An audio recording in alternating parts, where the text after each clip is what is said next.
Good afternoon, and welcome to the day of celebration here at the College of Medicine. Some of you grew up with Durell Peaden. Some of you knew him as husband, father, or brother. Some of you served in the legislature with him. Some of you knew him as your doctor or mentor. I dare say all of you knew him as your friend. I'm sure all of you remember the first time you met Durell. He had that kind of effect on you. For me, it was in Orlando in December of 2007 when I was interviewing for the College of Medicine dean position. They had announced, or O.C. Harris had announced his planned retirement, and they formed a search committee, and Durell Peaden was on that search committee. So that was the first time I got to meet him at the airport interviews in Orlando. What state senator serves on a College of Medicine dean search committee? Well, that was Durell. He did, in fact, serve, and I remember his comments and questions to this very day. Whenever I saw him after my selection, he was his usual Durell. He'd ask me how I was doing, if there was anything he could do for me, and he wanted to make sure I was going to stay here for another 30 years at least. And I was never sure whether that's because he really liked me or he just didn't want to serve on another search committee. Here at the College of Medicine, friends don't come much better than Durell Peaden. If not for him, right now, most of us would be sitting in the old Florida High, which was the building that used to stand here.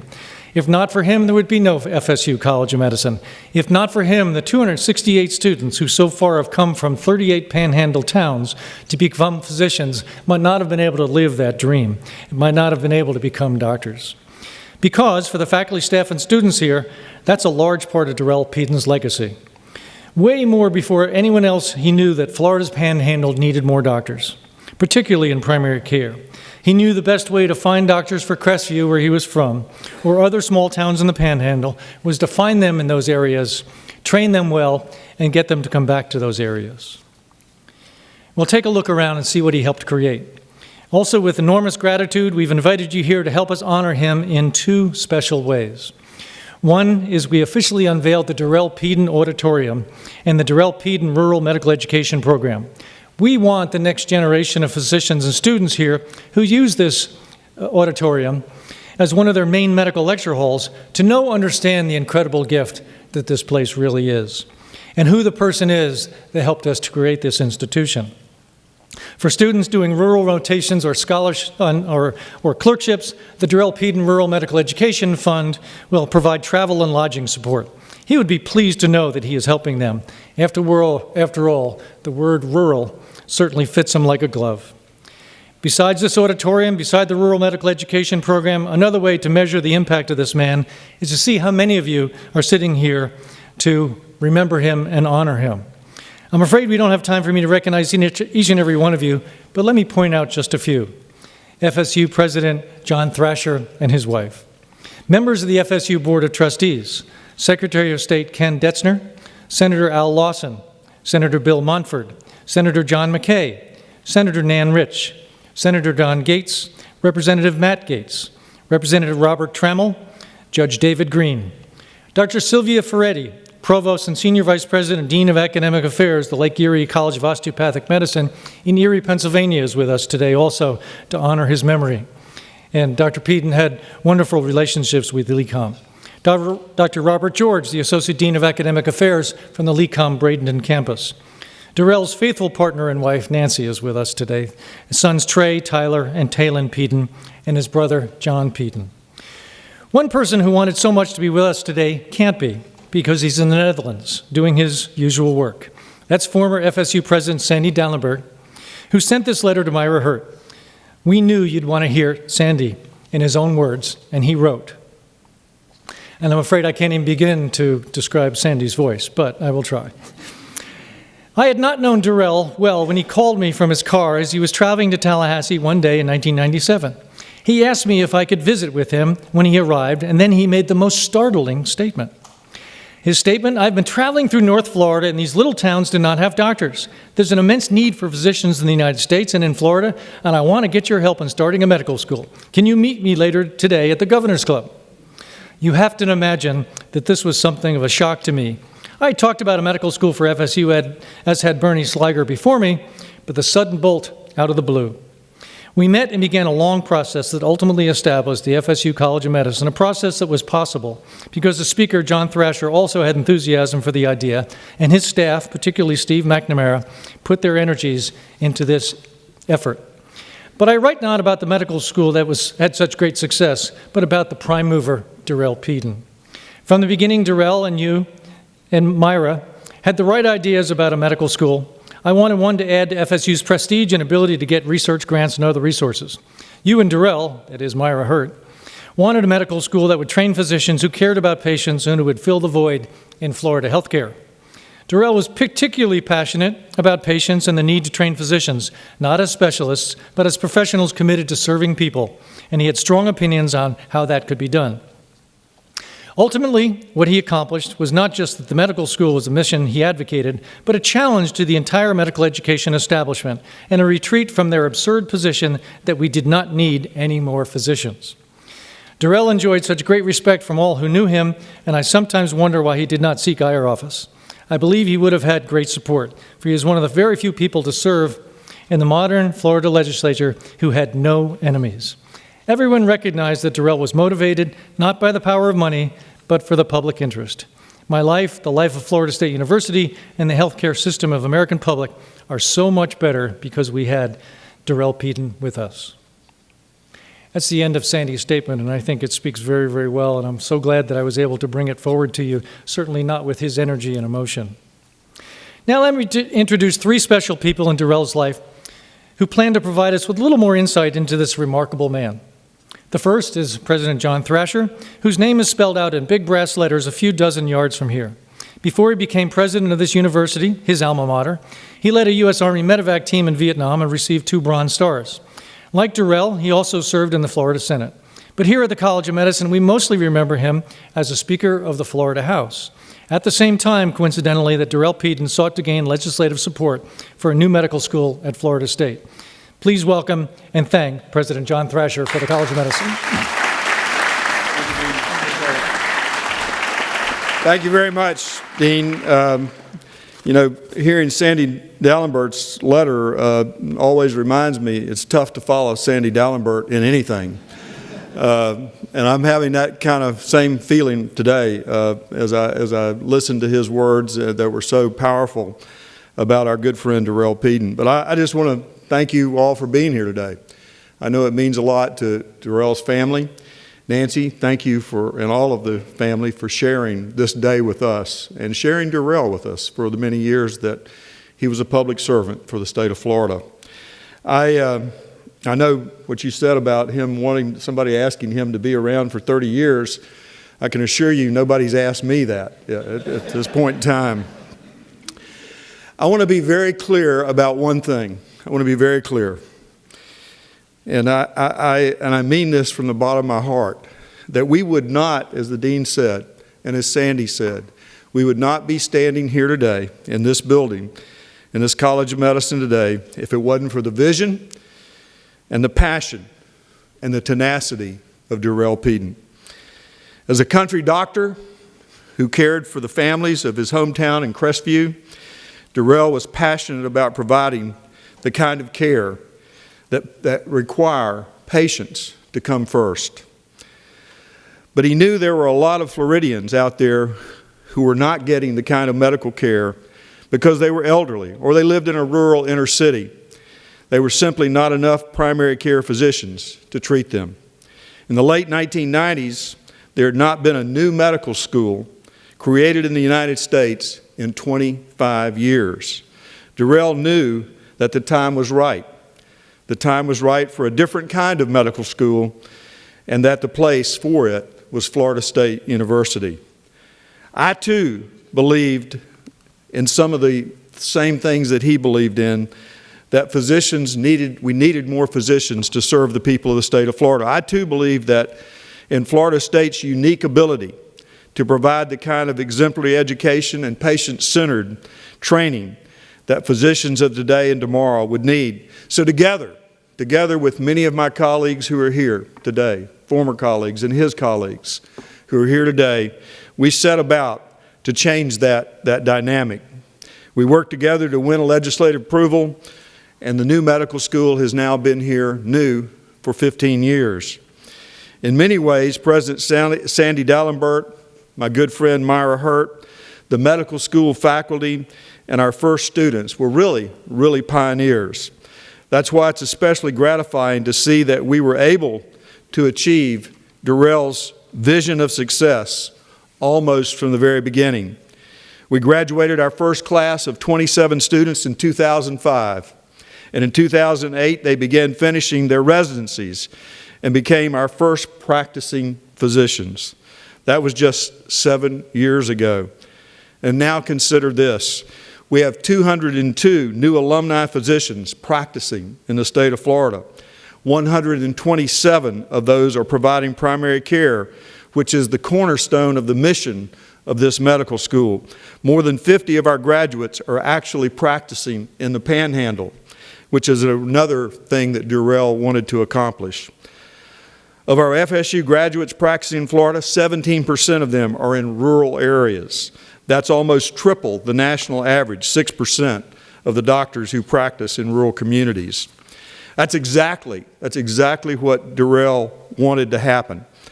And that's why it's fitting that we rename the College of Rural Medicine Education program in his honor.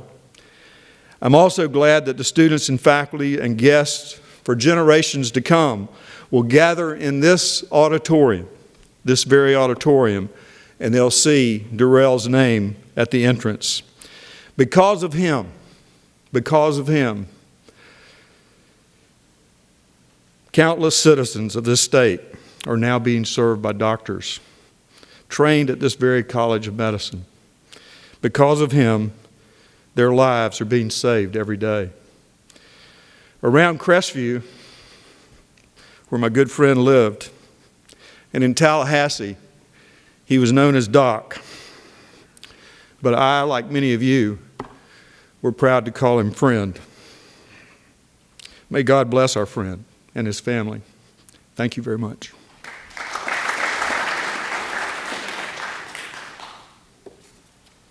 Thank you. I know Durell enjoyed very much coming to events here. It was fun to see him at graduations and white coat ceremonies and match day celebrations. He couldn't be more proud of the students that were going through here and what they were doing and where they were going. Thank you, President Thrasher. Like our first speaker, our next one is also a former legislator and also an FSU alumnus. And like President Thrasher, Senator Al Lawson also has a building named for him, his being on the Florida A&M campus. Though Al and Durell could hardly be mistaken for twin brothers, they were most certainly brothers. Both of them fought ferociously for the have-nots in the areas of the Panhandle. Along the way, they became close friends. Ladies and gentlemen, Senator Al Lawson.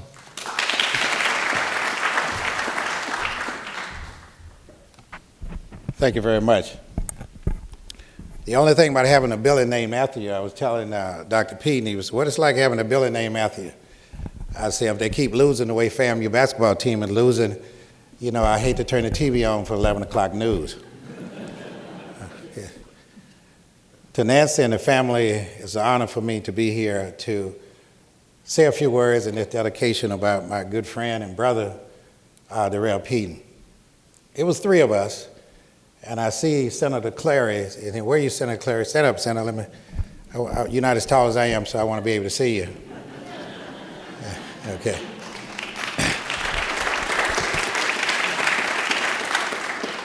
In the legislature, we were known as the Panhandle Triplets.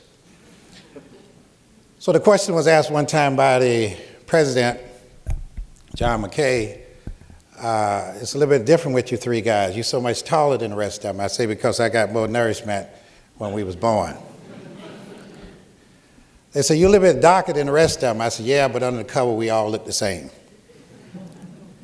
But I think the most important thing about Senator Peaden is that hardly a day went by, and hardly a week went by, that we did not communicate with each other.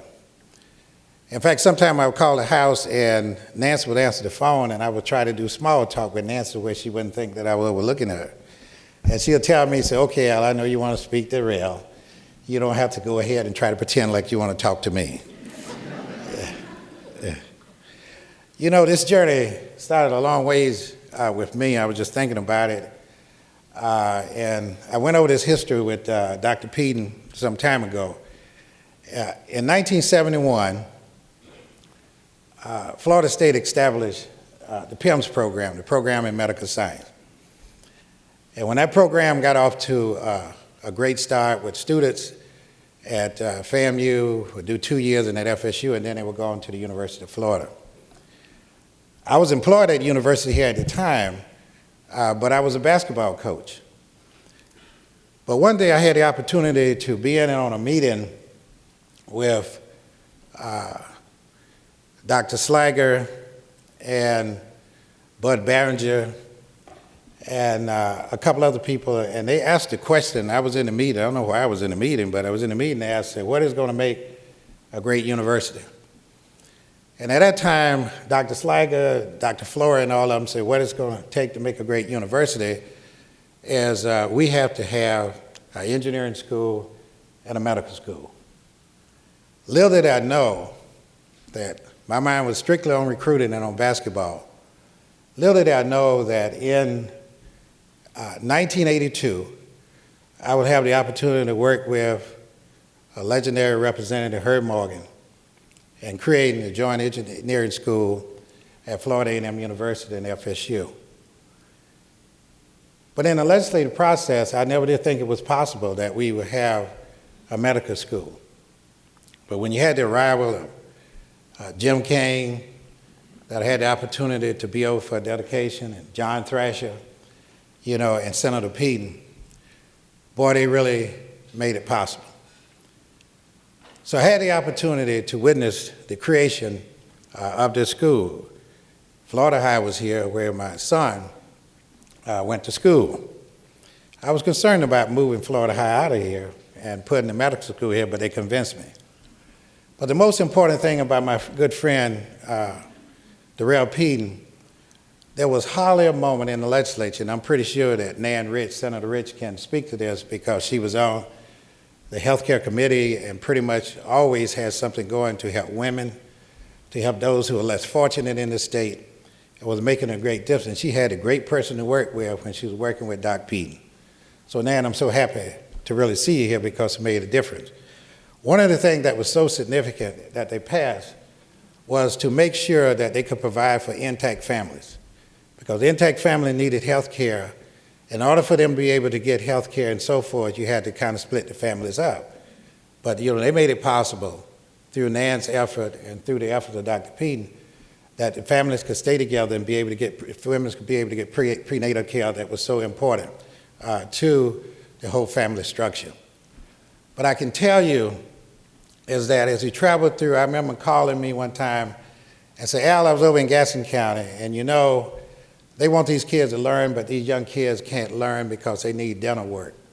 He made it possible for school buses to load up kids in Gaston County, especially minority students, and to take them to Gainesville for them to get dental care. Very significant. Kids who had never had dental care, he made it possible for them to go and get dental care. That just very small. And every time we talked, he wanted to do something, whether he was on the road driving, or Nancy driving really, and he talking to me while he traveled 400 or 500 miles, always keeping him entertained. But I told Nancy I apologize because we hit every barbecue stand in Tallahassee. We knew the good ones, and we knew the bad ones, but we sure took care of them. We always took Tola Thompson along with us from Florida A&M. I guess he really got tired of eating barbecue, but that was our main menu. And I told Nancy I was going to start doing it right and live right and stop eating all this barbecue. But when I got the call from Senator Clary, and he said, Al, said we lost one of the triplets. I was just really devastated. Just couldn't get it straight anymore because we had lost a significant person. One that really cared about this university. It's almost like he didn't go to Tulane. It's almost like he went to Florida State University. He never wanted to miss a baseball game. Always in town for every baseball game. Always was calling me about when he was coming. And we found a way to get together regardless for those particular events. And we was already planning ahead for next year. So I'm sure he's looking down saying that, we are going to get it together. I think probably some of the other most significant things he did was when it came down to determine what was the right thing to do to help those less fortunate. You never had to wonder where he stood. I remember one day he came in and said, Al, I'm going to build a pharmacy school, extend the pharmacy school of FAMU in Crestview. I said, how are you going to do that? And he said, well, you know, these kids are having to go to Auburn up in Alabama. They have to stay in school longer, and we need more pharmacists down here in the Panhandle. So I told him, I said, I'm with you 100%. You know, tell us what we need to do. So we started that process, and lo and behold, I went up there. He showed me the building where the pharmacy school was going to be. And today it's a reality. Our graduating students, those students that had to go to Auburn, does not have to go to Auburn anymore. They can get their education right up there in Crestview. Then he told me that he was going to, he wanted a dental school. So we need a dental school. And lo and behold, you know, he worked on this dental school over and over again. And then the reality of it, in the Panhandle, there is a dental school today because of his work. He told me he wanted a veterinarian school a couple of months ago. And I said, well, look, Doc, you know, pretty soon we're going to run out of schools for you to build. And so lo and behold, we're working on the veterinary school, and I guess that's one of the things that we haven't completed, but it's in the works of getting the veterinarian school. And that wasn't the last one. You know, he wanted to do a chiropractic school, John, but it didn't work out. We almost had it here, you know. And they said, well, the mix wasn't that good, but he was going to make it better with the medical school. So, ladies and gentlemen, I can tell you, you're talking about someone that was really committed to this university, someone that really excelled, you know, in things that he wanted to do. It was Durell Peaden. And I told Nancy, I said, in the words of a great president, is that people will little notice, not long remember what we say here, but they will never forget what we did here. And I can tell you that I, along with my colleagues, I'll never forget what Durell Peaden did here.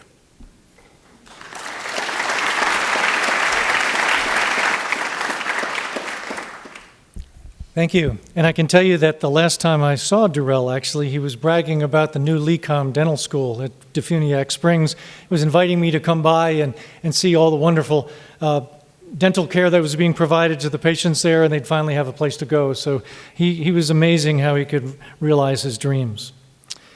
Well, if Al Lawson was Durell Peaden's brother, certainly Myra Hurt was his sister. As you've read on the back cover of your program, she and Durell met in the late 1990s after he suggested that Florida State build an innovative new medical school.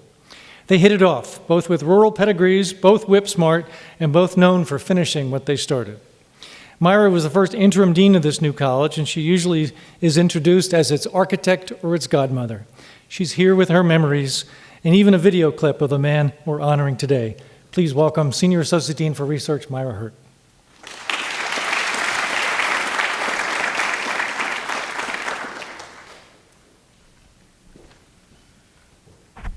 He's not staying here because he's afraid of what I'll say, but he's standing over there waiting for me to fall out or something, but I'm going to try to do us proud. I'm here to honor my friend and colleague. I'm going to get it. Thanks to everyone who's here, especially Durell's family, friends, and colleagues. I met him in the wars, as I like to call it, that it took to create this medical school. And for those of you that don't realize that, it took several years. And we were fighting on several fronts. There was the national front, and we had some formidable foes, the American Medical Association, the American Association of Medical Colleges, etc. You get the picture. In the state, the leadership of the three existing medical schools, the then Board of Regents, and, of course, the Florida legislature had some issues as well.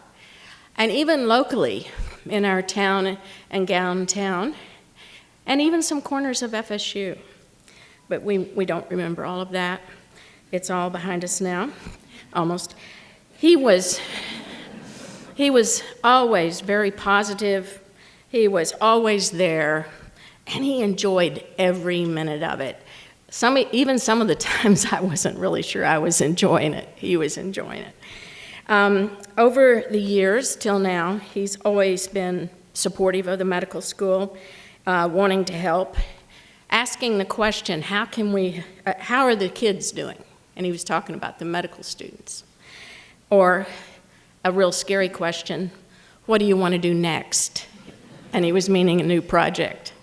I wasn't sure I was up for that. We weren't quite done here, are we? He called nearly every week, almost every week without fail on Friday, and he became my family, my brother that I didn't have.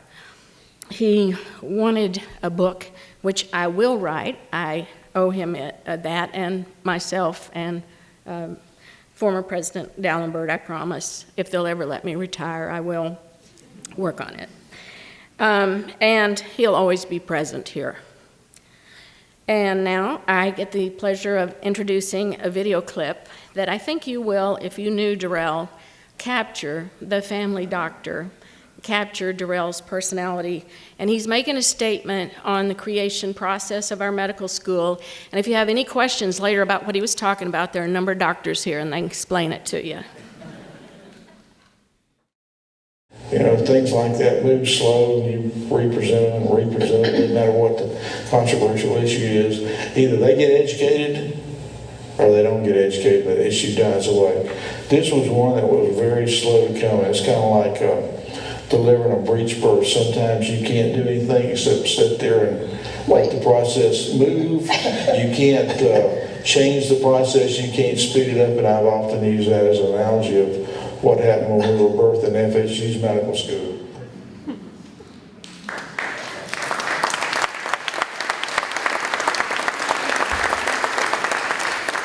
Thank you, Myra. I think we have about 15 more hours at Durell if anybody wants to sit here and watch. But actually, they were doing an oral history of the founding of this medical school, and that's what Myra is talking about as far as writing the book of all the interesting trials that we went through to get this program off the ground. Well, the grand finale of today's celebration actually takes place out in the atrium, where we can unveil the naming and also the storyboard out there. So if you wouldn't mind letting the first few rows depart the auditorium, and then please meet us out in the atrium in the next couple minutes. Thank you. Thank you for being out here to formally unveil the naming and the storyboard that we have here, and I'll turn it over to President Thrasher. Thank you very much, Dean. For any of you out there who aspire to be presidents of universities, I will tell you that there are a few things that the Board of Trustees delegate to you, fewer things that the Board of Governors delegate to you, but one of the things that they delegate to you is the power to name buildings and the power to name these kinds of facilities. So it's an honor, a distinct honor, and a high privilege. By the power vested in me by the Florida State University Board of Trustees, I hereby name the Durell Peaden Auditorium.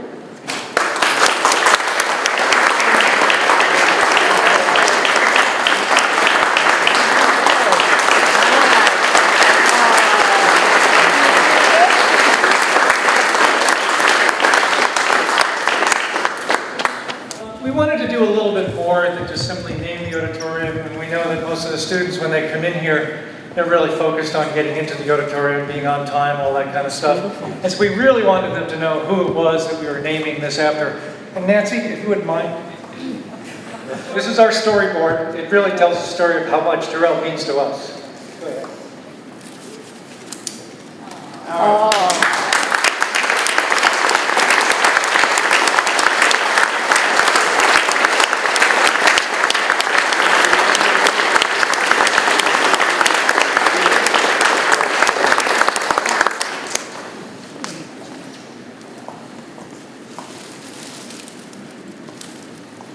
We know you couldn't take this home with you. We don't want you to. We want everybody to know. So we got your own copy of the storyboard. Nice. And for you.